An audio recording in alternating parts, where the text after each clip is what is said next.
तो हमारा chapter first है, उसका नाम है वैद्युत आवेश तथा क्षेत्र। अब इसके बारे में हम बेसिक कंसेप्ट पढ़ेंगे जो कि आगे चल के हमारे जो आगे आने वाले डेरिवेशन है उसमें यूज़ होंगे। जैसे कि पहले हमारा नाम से समझ में आ रहा है, चैप्टर फर्स्ट का नाम क्या है, वैद्युत आवेश तथा क्षेत्र। तो सबसे पहले हम ये जानते हैं कि वैद्युत आवेश क्या होता है। तो आवेश का हो या वैद्युत आवेश का हो, मैं इस चैप्टर में वैद्युत आवेश की जगह आवेश वर्ड का यूज़ करूँगी। आवेश को इंग्लिश में क्या कहते हैं, चार्ज। तो जानते हैं हम कि चार्ज है क्या, क्योंकि ये 1 या 2 नंबर में आ सकता है, 1 वर्ड में भी आ सकता है कि आवेश को परिभाषित कीजिए। तो आवेश क्या है, आवेश पदार्थ का वह गुण है जो विद्युत एवं चुंबकीय प्रवाह उत्पन्न करता है। तो इसको मैं लिख देती हूँ, आप लोग भी नोट कर लीजिएगा। आवेश पदार्थ का वह गुण है जिसके कारण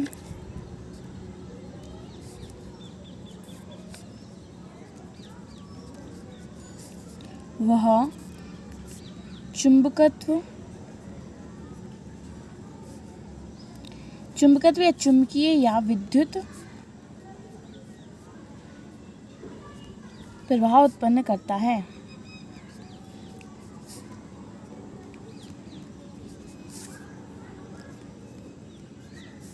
आप लोग इसे नोट कर लीजिएगा।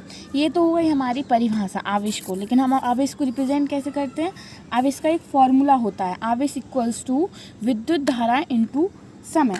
इसे हम याद भी करेंगे क्योंकि इसी से हमें आवेश का मात्रक भी निकालना पड़ेगा और इसी से हम आवेश का विमेय सूत्र भी निकाल सकते हैं। आवेश इक्वल्स टू विद्युत धारा इनटू समय। बस आप इस फॉर्मूले को याद रखना, जिससे कि आपको बहुत सारे चीज़ें बन जाएंगी अगर आप इस फॉर्मूले को याद करते हैं। तो इसको जो मोस्ट IMP है इनको आप ऑब्जेक्ट में आ सकते हैं। इसे हम आवेश को इंग्लिश में Q लेटर से रिप्रेजेंट करते हैं, विद्युत धारा को I से और इसको T से। ये हो गया हमारा। ये जानते हैं मैं आवेश के विमेय सूत्र आप लोगों ने निकाल ही लिया होगा, मैं भी निकाल के बताइए, जो नहीं निकाल पाए वो नोट कर लीजिएगा। ये हमारे 2019 में क्वेश्चन आया था MP बोर्ड में कि आवेश का विमेय सूत्र लिखिए। तो आवेश का विमेय सूत्र हम फॉर्मूले से निकालते हैं। तो सबसे पहले आप फॉर्मूला नोट कीजिए, पीछे भी हम लोगों ने लिखा है।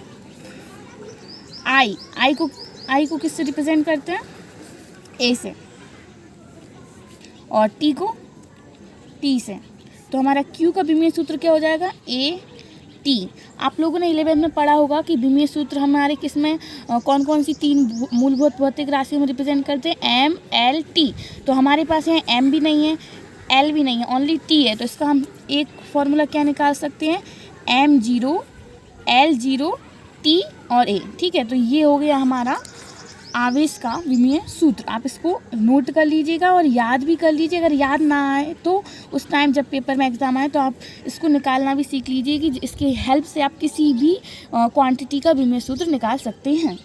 ये तो हो गई हमारे आवेश के बारे में चर्चा, क्योंकि ये हमारे चैप्टर का जैसे नाम है तो इसका हमारा बहुत ज़्यादा आगे चल के यूज़ होगा और न्यूमेरिकल्स भी इस पर आ सकते हैं। परिभाषा और आती है आप लोगों के यहाँ क्वेश्चन में कि 1 कूलम को परिभाषित कीजिए, तो वो भी बहुत सिंपल है, आप वो भी देख लीजिए। तो 1 कूलम को हम कैसे रिप्रेजेंट करेंगे, 1 कूलम को परिभाषित कीजिए। ये हमारे पास क्वेश्चन आया तो हम इसकी परिभाषा लिख देते हैं, आप लोग नोट कर लीजिएगा। ये भी बहुत सिंपल है, हम जो भी आगे मतलब आवेश से रिलेटेड कर रहे हैं उसमें हमें आवेश के फॉर्मूले की जरूरत पड़ी रही है, तो आप इसको अच्छे से याद कर लेना। आवेश इक्वल्स टू विद्युत धारा इनटू समय।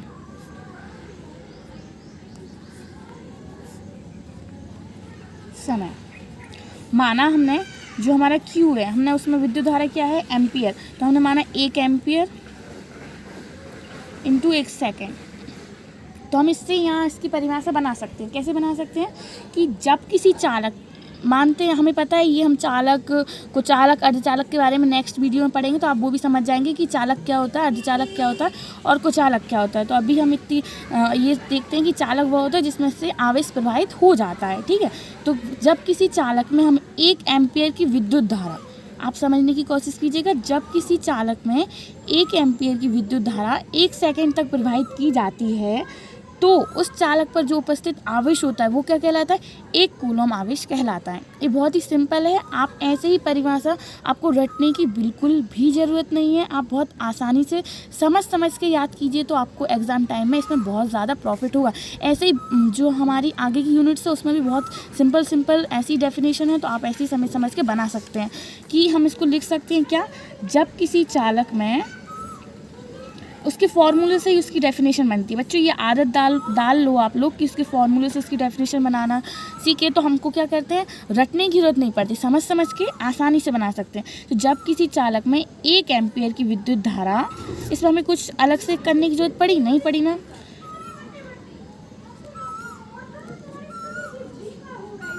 विद्युत धारा 1 सेकेंड तक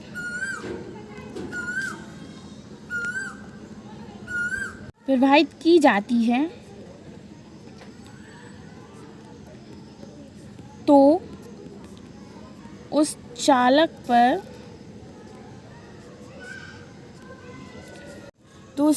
पर उपस्थित आवेश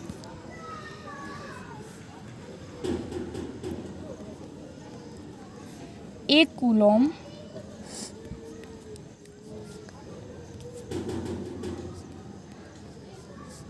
कहलाता है। ठीक है, आप लोगों ने आज क्या क्या समझा, सबसे पहले तो समझ लिया आपने आवेश क्या होता है, आवेश की परिभाषाएं समझ ली, आवेश का मात्रक समझ लिया, आवेश का विमेय सूत्र समझ लिया, और 1 कूलम आवेश की परिभाषा भी सीख ली। ठीक है, अब इसके बाद हम आवेश के कुछ जो मात्रक हैं उसमें संबंध जानेंगे, क्योंकि रिलेशन है, मतलब स्टेट कूलम, क्योंकि न्यूमेरिकल में कभी कभी आ जाता है किसी और, जैसे कि हम सेंटीमीटर को मीटर में कन्वर्ट करते हैं, ऐसे भी आवेश के बहुत सारे छोटे छोटे मात्रक भी हैं जो हमें कभी कभी न्यूमेरिकल में दे दिए जाते हैं, उससे कन्वर्ट करके हमें ऐसा ही पद्धति में लाना पड़ता है जब हम उनको सॉल्व करते हैं, तो वो भी आप जान लीजिएगा। इसके 2 मात्रकों में समझिए इसलिए ज़रूरी है क्योंकि जब हमारे पास न्यूमेरिकल सॉल्व करने के लिए आता है तो कभी कभी वो वैल्यू चेंज करके देते हैं, जैसे कि हम मैसेज करते हैं ना, कुछ सेंटीमीटर में दी हुई होती हैं, कुछ मीटर में दी होती है, तो हमें उन्हें एक ही पद्धति में कन्वर्ट करना पड़ता है जिससे कि वो उसका सॉल्यूशन कर पाएँ। तो जैसे कि अगर हमारा आवेश दिया हुआ है स्टेट कूलम, तो हम और कुछ वैल्यू दी हुई है कूलम में, तो हम या तो दोनों को कूलम में कन्वर्ट कर लें या दोनों को स्टेट कूलम में कन्वर्ट कर लें, तो सीजीएस पद्धति में ऐसा ही पद्धति में, तो उसके लिए आप लोग ये वैल्यू याद कर लीजिए, और ये मोस्ट आईएमपी है। जैसे कि 1 कूलम इक्वल्स टू क्या होता है, 3 × 10⁹ स्टेट कूलम, और 1 कूलम क्या होता है, इक्वल्स टू 1/10 एक कूलम। आपको पता है ये सीजीएस पद्धति में मात्रक है, ये विद्युत चुम्बकीय मात्रक है, और भी ये कूलम तो आवेश का बहुत बड़ा मात्रक है। इसके अलावा भी कूलम के छोटे छोटे मात्रक होते हैं, जैसे कि milli coulomb, micro coulomb, nano coulomb, pico coulomb, तो इसकी वैल्यू भी आप याद रखिए। जैसे कि milli coulomb, 1 milli coulomb equals to होता है 10⁻³ कूलम, आप ये लिख लीजिएगा क्योंकि अगर इसमें दिया हुआ है वैल्यू तो आप इसमें कन्वर्ट कर सकते हैं इनके through. Micro coulomb 1 micro coulomb equals to क्या होता है 10⁻⁻6 coulomb. Nano coulomb 1 nano coulomb equals to होता है 10⁻⁹ कूलम, और एक पिको कूलम को हम माइक्रो कूलम भी बोलते हैं, तो 1 माइक्रो कूलम इक्वल्स टू होता है 10⁻12 कूलम। तो बच्चों आप लोग ये वैल्यूज़ बहुत ज़्यादा इंपॉर्टेंट है और इन्हें अच्छी तरीके से याद कर लीजिए। एक और ऑब्जेक्टिव टाइप क्वेश्चन है और वो आप लोगों को समझना भी बहुत ज़रूरी होता है। तो हम आप लोगों ने एक न्यूनतम संभव मान या मूल आवेश सुना होगा, न्यूनतम संभव मान आवेश या न्यूनतम संभव मान, तो वो क्या होता है, ये पेपर में भी आ सकता है कि मूल आवेश क्या है, ये वैल्यू होती है। तो मैं आपको बता दूं इलेक्ट्रॉन पर जितना चार्ज होता है वही हमारा मूल आवेश या फंडामेंटल चार्ज या न्यूनतम संभव मान कहलाता है। ठीक है, तो आप लोगों को पता होगा कि इलेक्ट्रॉन पर कितना चार्ज होता है, आपको पता है तो आप कमेंट बॉक्स में लिख कर बताइए कि इलेक्ट्रॉन पर कितना चार्ज होता है। इलेक्ट्रॉन पर चार्ज होता है 1.6 × 10⁻⁻19 कूलम। ठीक है, तो यही कहलाता है हमारा, क्या कहलाता है, मूल आवेश या न्यूनतम संभव मान या फंडामेंटल चार्ज। अगर आपके पास ये क्वेश्चन आता है तो आप ये लिख लीजिएगा। ये चैप्टर हो गया हमारे, एक टॉपिक कंप्लीट हो गया आवेश चार्ज के बारे में। नेक्स्ट वीडियो में हम इसी चैप्टर के और बेसिक कंसेप्ट के बारे में पढ़ेंगे, तो उसके लिए आप मेरे चैनल को सब्सक्राइब कीजिए और ये नोट्स लिख लीजिए जिससे कि आपके चैप्टर्स कंप्लीट होते जाएं। Thank you.